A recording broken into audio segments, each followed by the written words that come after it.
ನಮಸ್ತೆ ವೀಕ್ಷಕರೇ, ಇದು ಶಿವ್ಯ ವೇದಿಕ ಅಸ್ಟ್ರೋ ಯೂಟ್ಯೂಬ್ ಚಾನಲ್ಗೆ ಸ್ವಾಗತ. ನಾನು ನಿಮ್ಮ ಶಿವ. ಇವತ್ತು ಯಾವ ವಿಷಯದ ಬಗ್ಗೆ ನಾನು ನಿಮಗೆ ತಿಳಿಸ್ಕೊಡ್ತಾ ಇದ್ದೀನಿ ಅಂತಂದರೆ, ವೃಶ್ಚಿಕ ರಾಶಿಯ ಮೇ ತಿಂಗಳಿನ ಶುಭ ಫಲದ ಬಗ್ಗೆ ತಿಳಿಸಿಕೊಡುತ್ತೇನೆ. ಜೀವನದಲ್ಲಿ ಗೆಲುವನ್ನೇ ಸಾಧನೆಯಾಗಿ ಇಟ್ಟುಕೊಂಡು ಹೋರಾಡುವಂಥ ವೃಶ್ಚಿಕ ರಾಶಿಯವರು ಸಮಾಜದಲ್ಲಿ ಅನೇಕ ಗೆಲುವನ್ನು ಸಾಧಿಸಿ ಮುನ್ನಡೆಯುತ್ತಿದ್ದಾರೆ.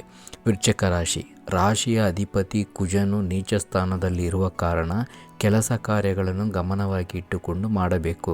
ವೃಶ್ಚಿಕ ರಾಶಿಯ 2ನೇ ಸ್ಥಾನದಲ್ಲಿ ಚಂದ್ರನು ಇರುವ ಕಾರಣ ಮನಸ್ಸಿನಲ್ಲಿ ಅಂದುಕೊಂಡಂಥ ಎಲ್ಲ ವಿಷಯಗಳು ಉತ್ತಮವಾಗಿ ನಡೆಯಲಿದೆ. ವೃಶ್ಚಿಕ ರಾಶಿಗೆ 5ನೇ ಸ್ಥಾನದಲ್ಲಿ ಉಚ್ಚ ಶುಕ್ರ ಹಾಗೂ ಶನಿ ರಾಹು ಈ ಸಂಬಂಧಗಳು ಇರುವ ಕಾರಣ ಮನೆ ದೇವರ ಪೂಜೆ ಮಾಡುವುದು ಉತ್ತಮವಾಗಿರುತ್ತದೆ. ವೃಶ್ಚಿಕ ರಾಶಿಯ 6ನೇ ಸ್ಥಾನದಲ್ಲಿ ಬುಧ ಮತ್ತು ಸೂರ್ಯನು ಇರುವ ಕಾರಣ ಸಾಲ ಹಾಗೂ ಬ್ಯಾಂಕಿಗೆ ಹಣ ಕಟ್ಟುವಂತಹ, ಪಾವತಿ ಮಾಡುವಂತಹ, ಅಧಿಕ ಮೊತ್ತವನ್ನು ಪಾವತಿ ಮಾಡುವಂಥ ಶುಭ ವೇಳೆಗಳಾಗಿರುತ್ತದೆ. ವೃಶ್ಚಿಕ ರಾಶಿಗೆ ಗುರು 8ನೇ ಸ್ಥಾನದಲ್ಲಿ ಇರುವ ಕಾರಣ ಆರೋಗ್ಯದಲ್ಲಿ ಗಮನವಿರಲಿ. ಹೊಟ್ಟೆಗೆ ಸಂಬಂಧಿಸಿದಂತಹ ಅಜೀರ್ಣ ರೋಗಗಳು ಬರುವಂತಹ ವೇಳೆಯಾಗಿರುತ್ತದೆ.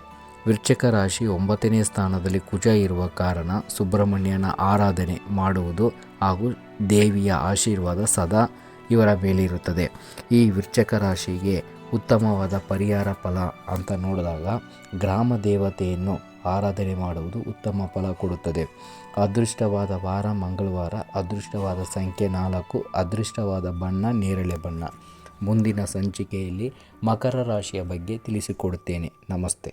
If you like the video, please like, share and subscribe the channel. Thank you.